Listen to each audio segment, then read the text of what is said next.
Bonjour, j'espère que vous allez bien. Et aujourd'hui, j'aimerais vous montrer une nouvelle partie de mon journal Lenormand que j'ai commencé quand j'apprenais à lire les cartes du Petit Lenormand.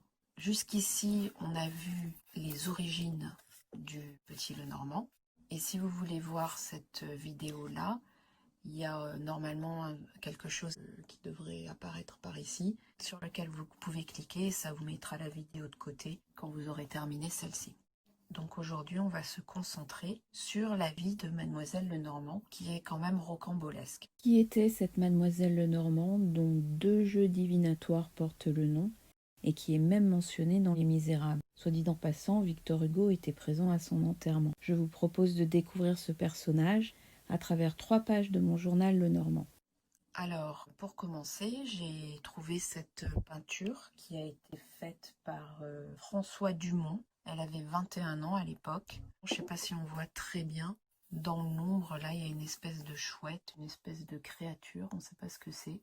Derrière ce portrait, je me suis rendue sur les archives en ligne. J'ai dû faire toutes les églises et j'espérais trouver son heure de naissance pour pouvoir dresser sa carte natale. J'ai retrouvé le registre où a été inscrit sa naissance. Elle est donc née à Alençon. C'est pour ça que j'ai mis la dentelle ici parce que Alençon est connu pour le point d'Alençon.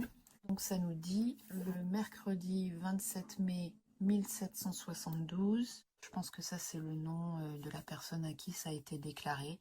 Donc Marie-Anne Adélaïde, née de ce jour du légitime mariage, fille de Jean-Louis Antoine Lenormand, marchand drapier, et de Marie-Anne Gilbert, son épouse. Aussi qu'elle porte le même prénom que sa mère, Marie-Anne, le parrain Nicolas Gilbert, la marraine Marie Gilbert, oncle et tante. Donc ils ont tous signé. J'ai cherché des cartes postales de cette fameuse Grand Rue que j'ai trouvée ici. Donc elle habitait quelque part par là. Et c'est dans cette église justement que j'ai trouvé l'acte de baptême. J'ai téléchargé j'aime bien, cette carte qui a été faite en 1987 par Rebecca Wilson. Et j'ai rempli donc la position des planètes, mais hélas on n'a pas d'heure. Donc c'est difficile de connaître son ascendant, mais j'aimerais bien explorer ça un jour. Le père de Marianne meurt quand elle a 1 an. Donc sa mère se remarie avec un monsieur Isaac Rosé des Fontaines. Je précise aussi, c'est intéressant, qu'elle a un voisin qui est le fameux Herbert de la Révolution, celui qui est journaliste et qui est très violent. Mais sa mère meurt aussi quand elle est encore jeune, vers 8-9 ans, et il se remarie. Mais sa belle-mère ne veut pas d'elle dans les parages, donc on l'envoie dans un couvent bénédictin. Je vais vous lire l'extrait d'un article qui a été publié le 30 janvier 1864 dans un journal qui s'appelle Le Cocher, qui raconte sa première grande prédiction. Son début dans l'art divinatoire eut lieu au couvent des Bénédictines. La petite écolière annonça que la supérieure du couvent allait être destituée. L'enfant, à qui l'avenir faisait visiblement ses confidences, indiqua le nom, l'âge, les titres et les antécédents de la personne qui devait venir remplacer l'ancienne supérieure. La nomination n'eut lieu que 6 mois plus tard, et cette fois encore l'événement justifia dans tous ses détails la prédiction de l'écolière inspirée. Bref, elle s'est fait renvoyer du couvent et on l'envoie dans un nouveau couvent bénédictin toujours. Et c'est là qu'elle reçoit une éducation, ce qui explique comment une jeune orpheline de 9 ans au XVIIIe siècle, par la suite, écrira une multitude de livres, ce qui est exceptionnel pour une femme née dans les années 1700. Bon, ensuite, vers 14 ans, je pense, elle travaille d'abord dans un atelier et puis il y a son beau-père qui a éventuellement un commerce à Paris. Et il accepte de la prendre et de l'embaucher. J'ai pas trouvé grand-chose sur cette période de sa vie, à part qu'elle apprenait le calcul. Alors à la base, je pensais que comme elle travaillait dans un commerce, c'était pour pouvoir faire une espèce de comptabilité. Mais en fait, je me suis rendu compte plus tard qu'elle utilise le mot calcul pour parler de ses pratiques divinatoires. D'ailleurs, elle quitte la France et elle va à Londres. Elle a 17 ans. Elle y va en tant qu'astrologue. Donc elle y reste, je crois, 2 ans. Dans le grand livre du destin, on y lit qu'elle y rencontre Le docteur Gall, c'est lui qui est à la source de cette théorie très à la mode à l'époque, comme quoi le visage de quelqu'un pouvait nous renseigner sur le caractère de cette personne. Et donc, on lit que le docteur donna à Mademoiselle Lenormand une première leçon sur sa propre tête. Et après l'avoir examinée avec soin, il lui dit « Mademoiselle, vous êtes née pour être sorcière et vous deviendrez la première sorcière de l'Europe. » Dès ce jour, le docteur la prit en grande amitié, lui enseigna la phrénologie, les calculs de chiromancie et de nécromancie. Quand il la crut assez instruite pour exercer l'état de devineresse, il s'empressa de lui envoyer des chalands en parlant d'elle à tout le monde. Mademoiselle Lenormand réussit au-delà de ses espérances. D'abord la bourgeoisie vint la consulter, ensuite l'aristocratie, enfin la cour et jusqu'aux têtes couronnées. Et d'après elle, elle aurait dit au prince de Galles que Louis XVI allait perdre sa couronne. De retour à Paris, alors là, elle fait quelques rencontres importante, ça se passe dans un hôtel à Paris et je vous lis l'extrait d'un article tiré de la Gazette des Tribunaux daté du jeudi 9 mai 1844. Et on y apprend qu'en l'an 2 de la République, Mademoiselle Lenormand rencontre Madame Fontaine-Gilbert, tireuse de cartes, et Monsieur Flamermont, garçon boulanger. Ce qui est intéressant, c'est que cette Madame Fontaine-Gilbert porte le même nom de famille que le nom de jeune fille de la mère de Mademoiselle Lenormand. Donc je me demande si c'était pas une cousine ou une tante. Et il semble que c'est elle qui lui a appris à lire les cartes. Aussi, le garçon boulanger va rester au service de Mademoiselle Lenormand jusqu'à sa mort. C'est lui qui accueillait les clients dans son cabinet de consultation. Je fais une parenthèse. Je pense qu'elle avait un grand sens de la loyauté. Quand une personne rentre dans sa vie, elle y reste jusqu'à la fin. Comme ce monsieur Flamermont. Je pense aussi qu'elle était très attachée à son frère et à sa sœur. Donc tous les trois sont orphelins. Et quand elle réussit dans la vie, on peut lire qu'elle a marié sa sœur, ce qui, j'imagine, ça doit vouloir dire qu'elle a fourni la dot, qu'elle a payé pour l'école de militaire de son frère. Et j'ai lu aussi, elle était très inquiète par rapport à son frère qui était parti sur le front. Elle faisait ses fameux calculs et elle s'est mise en deuil avant que la mort de son frère ne lui soit annoncée. Voilà, fin de ma parenthèse. Donc retournons à Paris. Elle devient lectrice chez un vieil aristocrate qui s'appelle Amerval de la Saussotte. Et elle écrit aussi des pièces de théâtre. En fait, elle aimerait être écrivain. Elle fait aussi des tirages à des acteurs. Donc il y en a un qui est très connu parmi ses clients, qui s'appelle Talma François Joseph. Et c'est donc dans cet univers-là qu'elle commence à voir ses premiers clients, les acteurs et aussi les peintres. Comme le peintre Joseph Boz.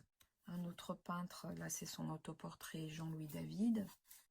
Là j'ai fait deux poches. Sur la gauche, ce que j'ai trouvé concernant sa vie parisienne. Et sur la droite, sa clientèle. En fait, là, j'avais fait une pochette pour mettre tous les articles et les extraits de livres que j'avais trouvés qui concernaient Mademoiselle Lenormand. Mais il y en a tellement que ça rentre pas. Il faudrait presque faire un livre en entier pour que ça puisse être contenu. Éventuellement, elle finit par s'installer 5 rue de Tournon, qui est dans le 5e arrondissement, près du Jardin du Luxembourg. Elle est bien située. Alors, ça, c'est la rue de Tournon. J'ai une autre carte postale de cette rue de Tournon. Et ça, c'est l'intérieur du 5 rue de Tournon. Donc, j'imagine que c'était la porte de son cabinet de consultation. Comme sa profession était interdite, elle s'était enregistrée comme libraire. Petit à petit, elle s'est fait toutes sortes de clients.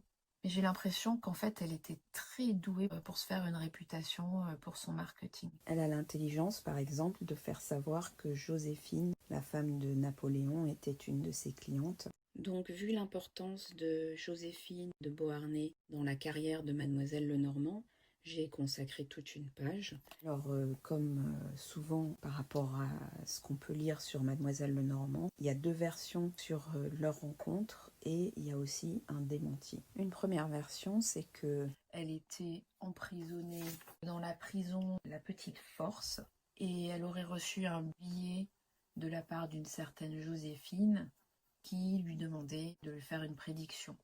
Et pour illustrer la version où elle se serait rencontrée en prison, j'ai utilisé cette illustration. Elle s'est pris un procès en Belgique. À un moment donné, elle part en Belgique, qu'elle a gagné. Voilà, là c'est un portrait d'elle. Ah, il faut que je bouge le livre. Donc quand on ouvre,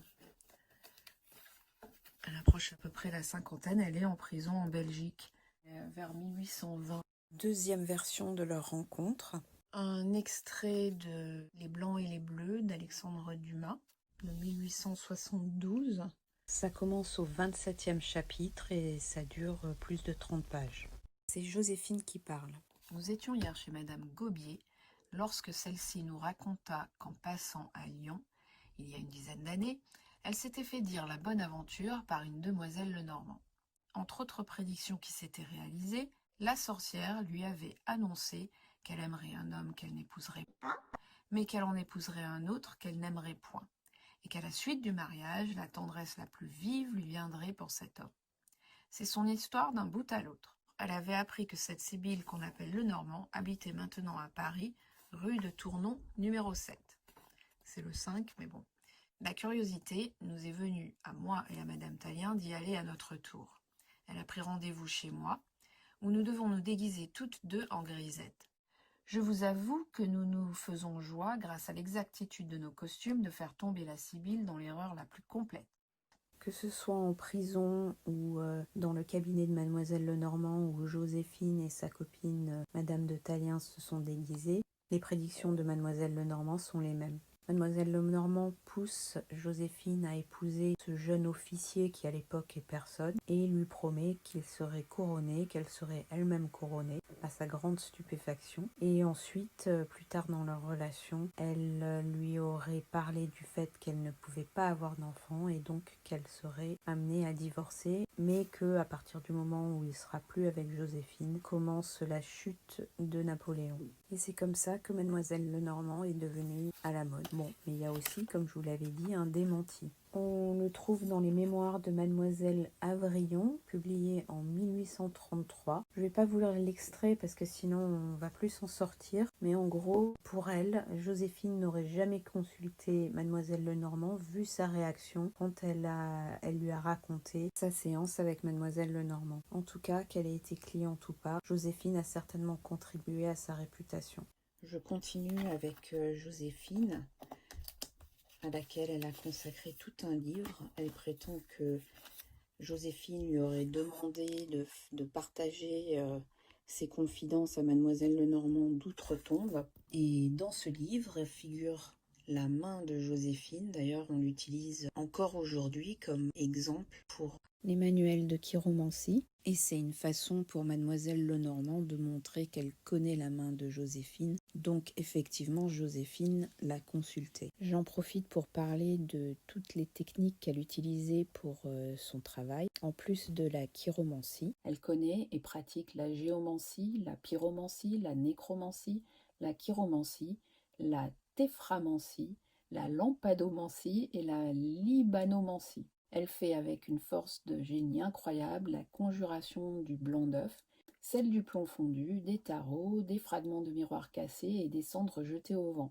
Elle lisait aussi dans le marc de café et paraît-il qu'un coq l'assistait aussi parfois dans ses prédictions. On la voit souvent défendre son art.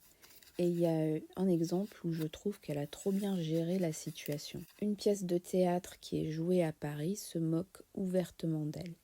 Et qu'est-ce qu'elle fait? Elle prend des places aux premières loges et paraît-il qu'à la fin, elle a salué les acteurs. Du coup, elle a reçu les applaudissements du public et à la fin, elle s'est fait plein de clients. Alors elle a des clients de toutes sortes et selon qui elle avait en face, en fait, elle demandait des prix différents ou alors elle leur demandait quel prix ils voulaient donner. Elle avait 4 prix. Et des fois, elle demandait s'il préférait le petit ou le grand jeu, même si c'était pas un jeu Lenormand qu'elle utilisait. Tous les témoignages que j'ai pu lire s'accordent. Pour commencer sa session, elle posait une série de questions du genre: quelle est votre couleur préférée, quel est votre animal préféré, quelle est votre odeur préférée. Et ensuite, elle maniait l'outil de son choix et tombait dans un espèce de somnambulisme où elle sortait un débit de mots non-stop et ensuite répondait à des questions précises. Quant à son cabinet de consultation, il est décrit comme très élégant, avec 2 portraits de Marie-Antoinette et Louis XVI, et une grande bibliothèque avec des volumes sur les mythes, les anges, les arts divinatoires, la kabbale, l'astrologie et ses propres livres aussi. J'ai un peu cherché qui étaient ses clients. On a vu, il y avait donc l'acteur, il y avait le peintre Joseph Beuys. Il a peint un des révolutionnaires qui s'appelle Desmoulins. Ça, c'était donc son voisin d'enfance qui lui logeait aux 7 rue de Tournon. Donc on se demande s'il l'a pas aidé à trouver son cabinet. Pour continuer avec les révolutionnaires, donc c'était surtout les Jacobins. Donc il y avait Saint-Just, Marat, Mirabeau. Toujours dans le cocher du 30 janvier 1864, on y lit que 3 hommes se présentèrent un soir chez elle et lui demandèrent en souriant la révélation de leur destinée. Elle prit leurs mains dans les siennes et recula d'horreur. « Parlez sans crainte, lui dit le plus jeune des trois. Nous avons l'âme forte. Quel que soit ton arrêt, nous l'entendrons sans sourciller. » La Sibylle agita longtemps ses cartes. La voix lui manquait pour prononcer l'oracle. Cependant, elle finit par céder à d'impétueux encouragements, et les 3 visiteurs accueillirent avec de bruyants éclats de rire ces sinistres paroles. Et puis plus loin, on apprend qu'il s'agit de Robespierre, Marat et Saint-Just, dont elle a prédit la mort prématurée. Et c'était pas que des Français aussi, il y avait des étrangers. Alexandre Ier l'aurait apparemment consulté, le duc de Berry, Jean-Lambert Tallien et sa femme, la princesse de Chimay, qui n'est autre que Madame Tallien qu'on a rencontrée tout à l'heure avec Joséphine. Arthur Wesley, donc encore un étranger. Ça, j'en ai 2 de portraits d'elle, donc c'est la même, c'est Catherine Bagration. Barras, la princesse de Lamballe, donc apparemment elle aurait prédit sa mort aux mains des foules. Cara, Madame de Staël, Lazare Hoche, Barère et le comte de Provence. Qui n'est autre que le futur Louis XVIII. On dit que le lendemain d'une consultation avec Mademoiselle Lenormand, il se serait enfui dans la nuit du 20 au 21 juin 1791 aux Pays-Bas autrichiens. Il semble aussi que Mademoiselle Lenormand avait essayé d'aider Marie-Antoinette et Louis XVI à s'enfuir. Mais je vais pas m'étendre là-dessus parce que sinon on va jamais terminer cette vidéo. Pour ceux que ça intéresse, vous pouvez lire le récit dans le volume 3 de la biographie universelle et historique des femmes célèbres mortes ou vivantes et un dernier client notable de Mademoiselle Lenormand. Ça, c'est une gravure qui la représente en consultation avec Napoléon. Donc voilà pour ses clients les plus connus. Et il y avait aussi le chef de police Fouché. Là, il y a une illustration. Elle a mis dans un de ses livres. Il y a la police qui débarque chez elle. Notre visite doit vous étonner. Au contraire, ce calcul me l'annonce. Toujours à faire sa propre pub. Et Fouché l'arrête plusieurs fois, mais en même temps avait quand même une relation avec elle. Je pense qu'elle lui fournissait des informations et que justement, elle savait tout en fait. Vu que tout le monde venait la consulter, sans compter qu'elle offrait ses services aussi aux employés de maison de toutes ces personnes-là. J'imagine qu'elle a dû entendre plein d'anecdotes. Apparemment, elle avait annoncé à quelqu'un qu'il allait mourir à une certaine date. Imaginez-vous dans sa situation, les dernières heures, je vais mourir aujourd'hui, comment ça se passe cette journée? Au final, il ne meurt pas. Et donc, il était hyper choqué et il est allé porter plainte à la police pour escroquerie. Donc, on l'a emprisonné pour ça, mais pas longtemps. Elle a écrit énormément de livres. C'est auto-publié dans sa librairie. J'en ai fait les couvertures. Donc elle nous fait part de ses prédictions et des questions de ses clients. Ça, c'est l'intérieur d'un des livres qu'elle dédicace. Alors, je trouve intéressant, 1, c'est de voir l'écriture, et 2, l'épellation de son nom. Alors, ces livres, c'est des pavés. J'ai essayé d'en lire parce que j'étais bien curieuse de voir si elle partageait un peu sa façon de procéder, etc. 5, 6, 7, 8, 9, 10, 11, au moins 11 livres. Elle publie ses ouvrages à partir de 1815. Elle se met à écrire des volumes et des volumes, des pages et des pages. Vraiment un flot de mots. Des phrases à n'en plus finir, très fleuries. J'étais super intéressée de rentrer dans la tête de Mademoiselle Lenormand, de voir comment elle procédait, etc. Mais apparemment, c'était des best-sellers. Et comme je vous le disais, elle en a écrit au moins 11 en à peu près 5 ans. Donc dans ces livres, plus les choses avancent, plus on la voit essayer de s'impliquer dans les événements politiques. Donc par exemple, elle assiste à ce congrès d'Aix-la-Chapelle et nous en fait un rapport dans ce livre. Au tombeau de Louis XVI, Jeux de l'Olympe, Henri IV. Là, c'est ses souvenirs prophétiques, donc c'est un peu autobiographique par rapport à sa carrière. Les affaires de France. Dans ses livres, finalement, elle relate ses prédictions liées à l'histoire, en fait. Ah, pareil, souvenir de ses prédictions. J'ai aussi retrouvé des lettres qu'elle a écrites. Alors, celle-ci, elle est adressée à... C'est 2 portraits de la même ici. Catherine Bagration. C'est une princesse qui n'arrête pas de bouger. Voilà le mot qu'elle lui écrit. J'aime bien, j'ai plié un peu parce qu'on voyait les traces dans le truc qui est imprimé. Donc j'aime bien, on voit comment c'était, vous voyez. Donc juste écrit son nom. On voit ici que c'était scellé. Donc quand on ouvrait son billet, voici sa lettre qui continue derrière. Je trouve intéressant ces T là qui coupe comme ça. Et il y a une autre lettre qui, elle, est adressée au roi, 82, donc Louis XVI. On a toujours ces T en question. On sait qu'elle ne cachait pas, c'était une royaliste, elle voulait que la monarchie reste en place. Elle commence à passer de plus en plus de temps à Alençon, où elle achète des maisons et des terrains. Elle fait aussi construire une maison qu'elle appelle la petite maison de Socrate. Et quand on lui demande de faire une prédiction, elle répond qu'elle vient à Alençon pour oublier qu'elle est devineresse et qu'elle ne fait des calculs qu'à Paris. Si elle réduit son activité durant les dernières années de sa vie, elle meurt avec une fortune qui s'élève à peu près 500 000 francs, ce qui apparemment était énorme à l'époque. Et c'est son neveu, donc le fils de son frère, qui va tout hériter. Et apparemment, il était assez horrifié des activités de sa tante et aurait tout brûlé et jeté. Donc on n'a aucun objet, on n'a rien en fait. On ne peut pas faire un musée de Mademoiselle Lenormand vu qu'il ne reste rien du tout. J'avais partagé tout à l'heure la première prédiction concernant le renvoi de la mère supérieure du premier couvent où elle était. Et concernant sa mort, elle avait prédit qu'elle vivrait 24 lustres et un peu moins d'une Olympiade, c'est-à-dire près de 124 ans. Donc là, elle s'est trompée.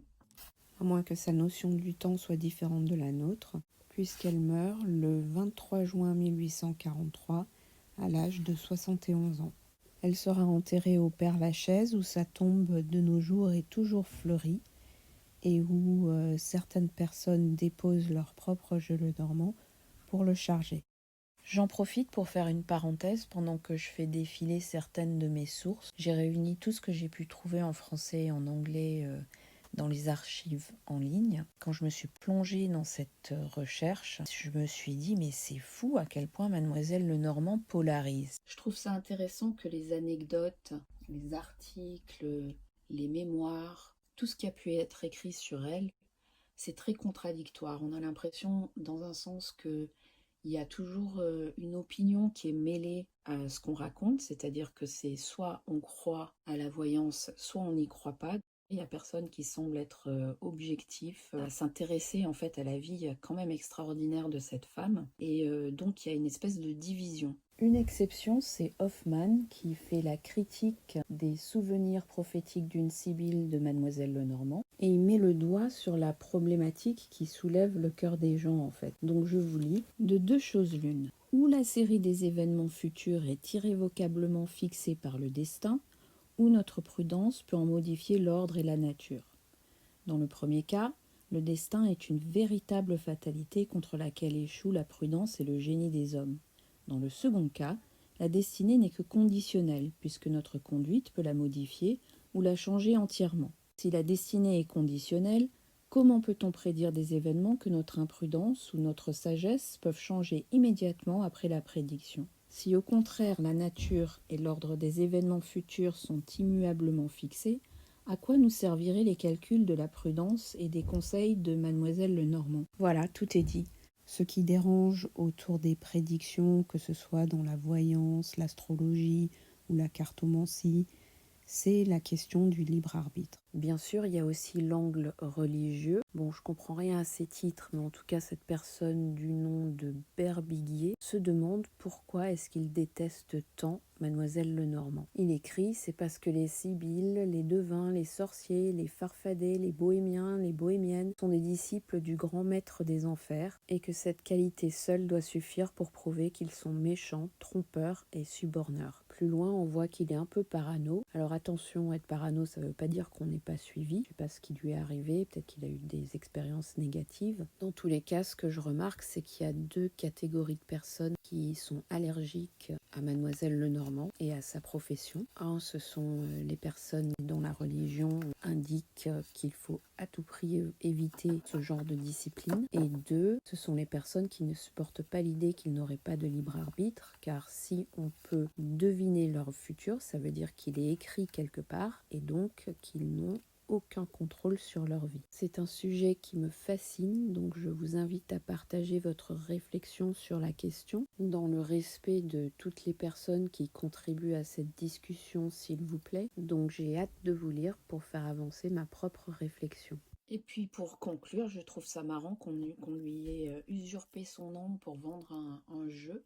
Et en fait, c'est grâce à ce jeu, ou grâce à cette usurpation, qu'elle reste encore vivante dans nos esprits, qu'on parle encore et toujours d'elle. Donc voilà, pour la voyante la plus célèbre du monde, qui vit encore dans notre 21e siècle. J'espère que cette vidéo vous aura plu. Et dans la prochaine vidéo, on va parler des couleurs du Lenormand. Et je vous dis à très bientôt. Au revoir.